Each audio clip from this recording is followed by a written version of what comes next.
अस्सलाम वालेकुम, मैं हूं डॉक्टर इरफान अहमद। आप सबको खुश आमदीद। इस वीडियो में मेरे साथ मोहम्मद इकबाल साहब हैं। 47 ईयर इनकी उम्र है। साहिवाल से तशरीफ़ लाए हैं। हमें बड़ी खुशी होती है जब कोई पेशेंट हमारे पास आता है और वो ये कहता है कि सर मैंने आपकी वीडियोस देख के काफ़ी हेल्प ली है और मैं पहले से बहुत बेहतर फील कर रहा हूँ और मुझे ये मसला है इसलिए आपके पास आया हूँ। ये देखिए, हम जो पेशेंट की वीडियो आपके साथ शेयर करते हैं उनका ऑब्जेक्टिव भी बड़ा सीधा होता है ताकि आपके सामने रियल पेशेंट हो और आप उस पेशेंट की स्टोरी को देख के घर पे अपना इलाज कर सकें। ये स्टोरी बड़ी ज़बरदस्त है क्योंकि इनमें घुटनों का दर्द है और ये जब से इनको दर्द शुरू हुई है ये घबरा गए हैं कि शायद मैं दोबारा जॉग नहीं कर सकता, दोबारा रनिंग नहीं कर सकता। कि बहुत से आर्थोपेडिक सर्जन मिल चुके हैं और कंफ्यूज हैं कि मेरी उम्र 47 साल है, मैं एथलीट रहा हूँ, क्या मैं दोबारा से भाग सकता हूँ, रनिंग कर सकता हूँ कि नहीं। इन तमाम सवालों का जवाब इस वीडियो के अंदर है और आप इस वीडियो को एंड तक देखेंगे तो आपको समझ आएगी कि हमारे लोग जो कि 47 ये कि 50 या 70 वो भाग सकते हैं, रनिंग कर सकते हैं, लेकिन ट्रेनिंग सही होनी चाहिए। तो एक बार भी सबसे पहले ये बताइए कि आपको ये दर्द है कैसे शुरू हुई? सर बेसिकली मैं डेली वॉक कर रहा था 2 किलोमीटर। अच्छा। तो उसके बाद मेरी वो पेन शुरू हुई मेरी ना इधर कमर में। अच्छा। तो मैंने आपकी यूट्यूब पे वो वीडियोस देखी, फॉलो किया, वो एक्सरसाइजेज की, तो मुझे ना तकरीबन 3 माह बाद वो पेन ख़त्म हुई। ठीक है। तो मैंने समझा मैं फिट हो चुका हूँ, तो मैंने अपनी वॉक भी बढ़ा दी 2 किलोमीटर से तकरीबन 5 किलोमीटर। ठीक है जी। लेकिन वो मेरी अनफॉर्चुनेटली वो पक्की सड़क थी, वो ट्रैक नहीं था मेरे घर के पास। ठीक है।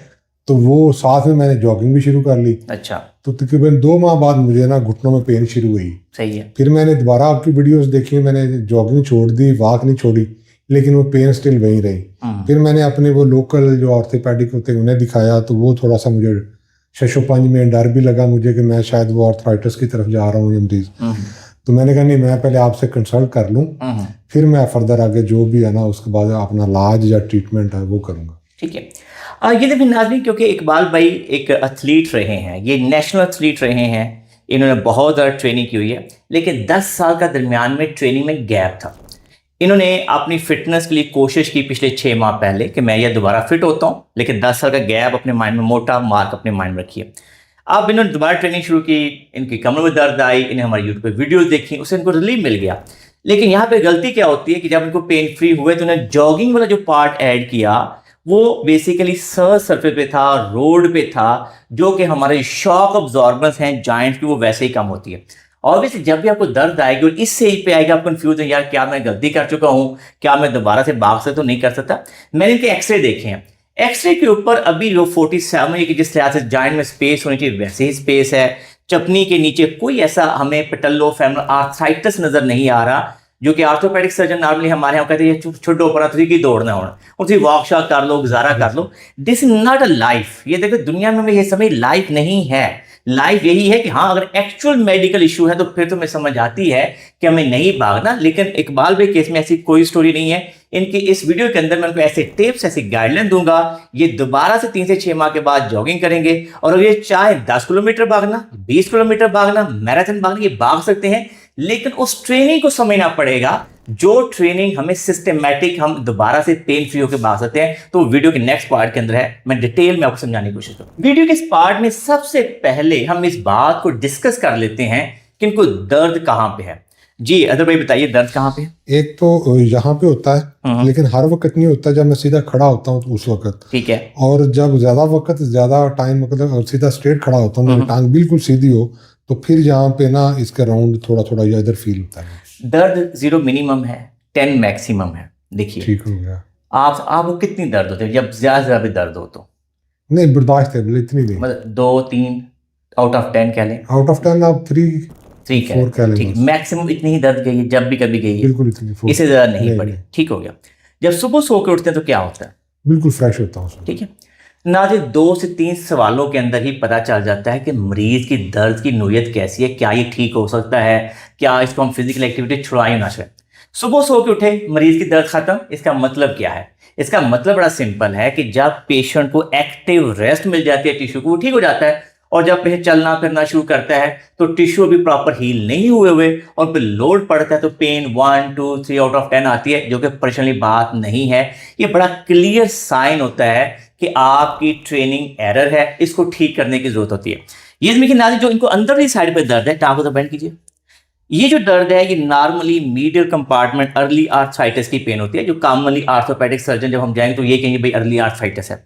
मैं जब ऐसे स्पोर्ट्स फिजियो डील करूंगा और मैं इनके एक्सरे देखूंगा, मैं कहूँ भाईजान आपने रनिंग की है, आपका जो शॉक अब्जॉर्बर थी हड्डी के ऊपर जब आप हार्ड सर्फेस पे भाग रहे थे तो हड्डी की सोरनेस हुई है, ये दोनों हड्डियां सोर की हैं, ये कोई इतना बड़ा मसला नहीं है। इसको हमने डेली आइसिंग करेंगे 2 से 3 हफ्ते, हड्डी की सोरनेस खत्म हो जाएगी। क्योंकि ये बहुत ज़्यादा ज़बरदस्त प्लेयर रहे हैं, फुटबॉल खेलते रहे हैं, इनको अंदाज़ा है कि खेलते हुए इनकी हड्डियों में दर्द होती थी, रेस्ट करते थे ठीक हो जाती थी, लेकिन कुछ खेलते रहे, इनको अंदाज़ा है दर्दों का। तो लिहाजा ये जो दर्द है ये इस वक्त कोई आर्थराइटिस की दर्द नहीं है, ये सोरनेस है जो एक्टिविटी बेस है, रनिंग से आई है। अभी जूनियर ने एक्टिविटी कम करें, दर्द में कमी आ रही है। जो बड़ा मसला आया है वो है मेरे नज़दीक ये वाले सामने वाला मसला, जिसमें हमेशा छोटा मसला कहता हूं लेकिन बड़ा इशू कहता हूं। छोटा मसला इसलिए होता है कि चपनी के नीचे ये हमें अनाइन करता है, डिस्कम्फर्ट देता है, लेकिन ये लगातार रहता है। जो हमारी एज बढ़ती है तो हमें डर ये होता है कि चपनी नीचे से रखा जाती है, इसकी हीलिंग बड़ी स्लो होती है, ये वॉक में तंग करेगा, ये सीढ़ियां चढ़ने में तंग करेगा। तो लिहाजा हम इनको दोनों इश्यूज को साइड बाय साइड डील करने लगे हैं। अब वीडियो का नेक्स्ट पार्ट आ गया जहां पे हम इसका इलाज बताएंगे और ट्रेनिंग बताएंगे। अगर सबसे पहले अपने माइंड को पॉजिटिव लेके आते हैं, क्योंकि हमें अंदाजा है कि आज के दौर में सोशल मीडिया का दौर है, हम आर्थोपेडिक सर्जन से भी मिलते हैं, बहुत ज़्यादा यूट्यूब भी देखते हैं, सोशल मीडिया भी देखते हैं, और फिर हम कंफ्यूज भी होते हैं। कई दफ़ा कोई अच्छी मोटिवेशन स्टोरी मिल जाती हैं, और मैं हमेशा लोगों को मशवरा देता हूँ एक दफ़ा आके अपने डॉक्टर को जरूर दिखाएं, जिसका जो एक्सपीरियंस लकीली आप आगे। अब हमें कोई डर नहीं, हमने आपका माइंड ये सेट करना है कि आप 2 से 3 माह के बाद दोबारा से जॉगिंग करने के काबिल हो जाएंगे। ठीक है, अभी जो फेज है आप जिम जाना शुरू करेंगे। जिम में जाके आप अपर बॉडी स्ट्रेंथ, मैं भी 47 को, आप भी 47 के, वी आर बोथ एथलीट्स, इसलिए कोई ऐसा इशू नहीं है। आप जिम जाओगे, आज से कल से जाना शुरू करो। जिम में जाके upper body strength, lower body strength, थोड़ा थोड़ा वर्कआउट से शुरू करेंगे ताकि हमारे लेग के मसल स्ट्रांग हो। हम वॉक कर सकते हैं, अभी 20 साल में वॉक कर सकते हैं, लेकिन कोशिश करें कि ग्रासी ग्राउंड पे करें। साइकिलिंग भी कर सकते हैं, लेकिन बैकवर्ड साइकिल करनी है। ठीक है, फॉरवर्ड साइकिल अभी नहीं करेंगे। बैकवर्ड साइकिल करने का फायदा ये होता है कि हमारे पीछे हैमस्ट्रिंग वगैरह ज्यादा यूज होंगे, हमारी फ्रंट नहीं यूज होगा। बैक वॉक कर सकते हैं बिल्कुल, ताकि वो आपकी वीडियो देख के ना, हाँ मैं रमजान में घर के अंदर ही करता हूँ। बिल्कुल, बैक वॉक का ये फायदा होता है कि हमारे नी के ऊपर जो है ना वो स्ट्रेस नहीं पड़ता। ठीक है, बैकवर्ड वॉक करनी है, बैकवर्ड साइकिलिंग करनी है, हमने एलिप्टिकल मिल जाता है वहां से वो करना है, हमने ओपन पटल्ला स्पोर्ट पहन लेनी है ताकि उससे ये फायदा चपनी हमारी सेंटर में होगी। तो ये 3 चीजें होगी, positivity, open patella support, backward walk, backward cycling, elliptical. Gym routine से करते हैं, बकाया मैं आपको एक्सरसाइज बताने लगा, वो एक्सरसाइज आपने रूटीन से करनी है, तो इंशाल्लाह आपका जो मसला है 2 से 3 माह में मुकम्मल ठीक हो जाएगा। ठीक है, अगर भाई सबसे पहले सुबह सो के जब उठना है, जैतून के तेल का मसाज करना है दोनों टांगों में। ठीक है, 5 से 10 मिनट, ताकि पट्ठों में जो अकड़ाव आया हुआ थकावट वो खत्म हो जाए। पिंडलियों को भी अच्छे तरीके से मसाज करना है। फिर जब भी पहली एक्सरसाइज होनी चाहिए वो पाँव तक खींचने पूरे जोर से और फिर वापस लेके जाने। ये हमारी नंबर 1 एक्सरसाइज है, हमारा ब्लड फ्लो बेहतर हो जाएगा। नंबर 2, आपने पाँव खींच के टांग को सीधा ऊपर उठाना है अच्छे तरीके से, और जितना ऊपर जा सकती है टांग। ठीक है, ये हमारी number 1 exercise. 10/2 repetition, 10/3 repetition, 10 second के होल्ड के साथ करना है। ये थेराप्यूटिक फिजियोथेरेपी की एक्सरसाइज है, दोनों टांगों पे हमने ये कर लेना है। इसके बाद नंबर 3 पे मसल टाइट करना है, और टाइट करो, और टाइट करो, और टाइट करो, और टाइट करो। ठीक है, ये आपकी नंबर 3 एक्सरसाइज है, 10 सेकंड के होल्ड के साथ कर लेना है। नंबर 4 पे घुटना नीचे प्रेस करना है, नीचे दबाओ, छोड़ो, नीचे दबाओ, दबाए रखो, 1 2 3 4 5। ये आपकी नंबर 4 एक्सरसाइज हो जाएगी। आप फिर लेट जाओगे, प्लीज लेटो, इजी, थोड़ा नीचे को लेट जाइएगा। ठीक है, फिर दोनों टांगे आप बेंड कर लोगे, दरमियान में कोई कुशन रखोगे, उसको प्रेस करोगे। ठीक है, दबाओ अच्छे तरीके से, फिर दोनों टांगे बाहर से खोलोगे, ओपन करोगे। ठीक है, ये आपकी एक्सरसाइज हो जाएगी। अच्छा, इसमें गलती क्या होती है, ये तो होगी एक्सरसाइजेस, लेकिन साइड बाय साइड नाज़रीन अगर आपको ये वाले मसले हैं तो मैं उसकी जो वीडियो है लिंक यहाँ पे आपको मिल जाएगा, थंबनेल मिल जाएगा, और डिस्क्रिप्शन के अंदर लिंक मिल जाएगा कि पैटेलो-फेमरल स्ट्रेस सिंड्रोम कैसे डील किया जाता है। उसकी वीडियो है, नी आर्थराइटिस की वीडियो आप लोगों के सामने आ जाएगी। तो हमारा मकसद है कि वीडियो तो छोटी रहे, तो जो इंपॉर्टेंट चीज़ अपने माइंड में रखेंगे, एक्सरसाइज तो हो जाएंगी, लेकिन साइड बाय साइड हमने इन मसल के जो स्ट्रेचेज हैं वो भी मैं आपको वीडियो शेयर करूँगा, इलियोटिबियल बैंड को कैसे स्ट्रेच करना है। जब आपने वॉक पे जाना है तो पहले एक्सरसाइज करनी है, स्ट्रेचेस करने हैं, और फिर वॉक करनी है। वॉक करने के बाद जहाँ वॉक रुकेगी आपकी 2 किलोमीटर 3 किलोमीटर लगा, मैं कंफर्टेबली वॉक कर रहा हूँ, 4 किलोमीटर, मैंने 5 किलोमीटर, उसके बाद फिर स्ट्रेच करने हैं, यानी कि warm up, exercises and cool down. ये बड़ा इंपॉर्टेंट है। अगर आपने एक्सरसाइज करके किए बगैर आपने वॉक कर ली तो उसके बाद फिर थोड़ी बहुत नी पे दर्द आ सकती है, ठीक है। तो ये बहुत सिंपल और सादा प्रोटोकॉल है जिसकी मदद आसानी से आप अपने आप को डील कर सकते हो, ठीक है।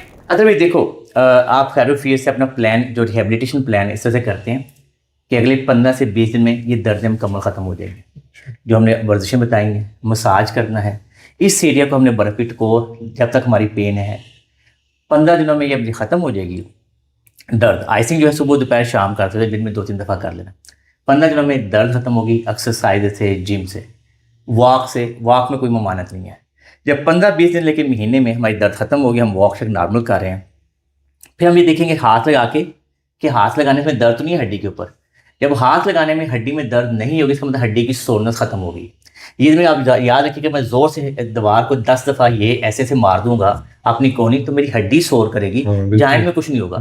इसी तरीके से जब आपने रनिंग की है तो बार बार जब इम्पैक्ट पड़ा है तो शॉक अब्जॉर्बेंस गोडों के अंदर नहीं थी, तो हड्डियों में सोरनेस आई। तो अपने माइंड में जो मेरे ज़हन में था स्पेस वाला वो नहीं है। आपने हड्डी की सोरनेस अभी समझनी है कि बार बार जब जंप किया है तो हड्डियां सोर की हैं, उसकी सोरनेस को खत्म करने के लिए हम आइसिंग कर रहे हैं, बर्फ पे टकोर करेंगे, एक्टिविटी का लेवल नीचे लेके आ रहे हैं। और वो जो मैं ऑयल की कर रहा था रात को सोने के टाइम, बिल्कुल करें आप, वो उसमें कोई मसला है। हमने जब जिस चीज को सोरनेस है, दर्द है, उसको रब नहीं करना। मींस के मुझे पहले ये अपने थाइस को थोड़ी सी मजबूत करनी, फिर रनिंग की तरफ जाना, फिर रनिंग कर जाना। अच्छा, अब रनिंग को कैसे प्रोग्रेस करना है? हम 15 दिन महीना, अब दर्द खत्म होगी, हाथ लगाने से भी दर्द को नहीं हो रही।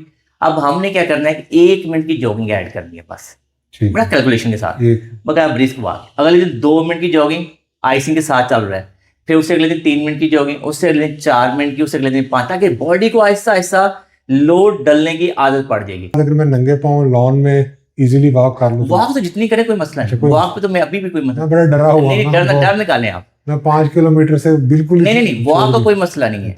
मसला रनिंग और जॉगिंग का है, वो हमने 15-20 दिन के बाद शुरू करनी है, ठीक है। इंशाल्लाह फिर आहिस्ता से 1 मिनट का इजाफा करते जाएंगे और बफजले खुदा आप बड़े आराम से 2-3 माह के बाद अगेन आधे घंटे की जॉगिंग कर रहे हो। सीढ़ियाँ भी चढ़े, कोई मसला नहीं है, ठीक है, कोई प्रॉब्लम नहीं है। बस एक्सरसाइज करें, वर्जिशें करें, पेन फ्री रहें, डर निकालें, कोई ऐसा मसले बगैर। मैं आपको अपना नंबर भी दे दूंगा। ये आप कॉन्फिडेंस दे रहे हैं, डर इंशाल्लाह निकल जाएगा। डर नहीं, मैं कॉन्फिडेंस, मैं आपको मेरिट पे बता रहा हूँ। ये देखिए, हम as a sports physio in reality एक रिहैब प्लान देते हैं। ये नहीं कि सिर्फ हम किसी का डर ही निकालते हैं। डर निकालना, वो खौफ यही है ना कि मैंने सारी जिंदगी स्पोर्ट्समैन की गुजारी है और जब तक आके मैं मतलब रह गया घुटनों से। बस ये अपने माइंड में, कोई भी बंदा जब आप 6 महीने 3 महीने ट्रेनिंग नहीं करते, इवन हम तो ये कहते हैं 48 घंटे आप ट्रेनिंग नहीं करते, आपके मसल जो है वीकनेस की तरफ चल पड़ते हैं। मैंने 8 साल नहीं की। तो बस वो जो एरर है वो कवर अप करनी है अब हमने।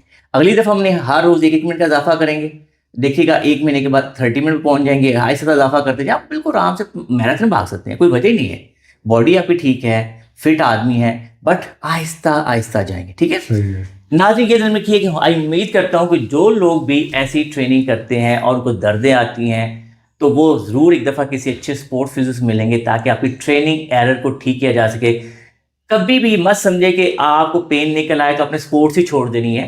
आपने सही डायग्नोसिस बनाना है, सही तशखीस करनी है, ताकि आप अपनी फिटनेस को भी मेंटेन रख सकें और नॉर्मल लाइफ में वापस आ सकें। मैं उम्मीद करता हूं कि नी पेन के ऊपर आपको हमारी वीडियो पसंद आई होगी। अगर आपको ये वीडियो पसंद आई है तो इसको लाइक और शेयर कीजिए, हमारे चैनल को सब्सक्राइब कीजिए और बेल आइकन को जरूर क्लिक कीजिए ताकि आपको हमारी नई वीडियोज़ के बारे में आगाही हो। अल्लाह हम सबका हामी नासर हो। अल्लाह हाफिज़।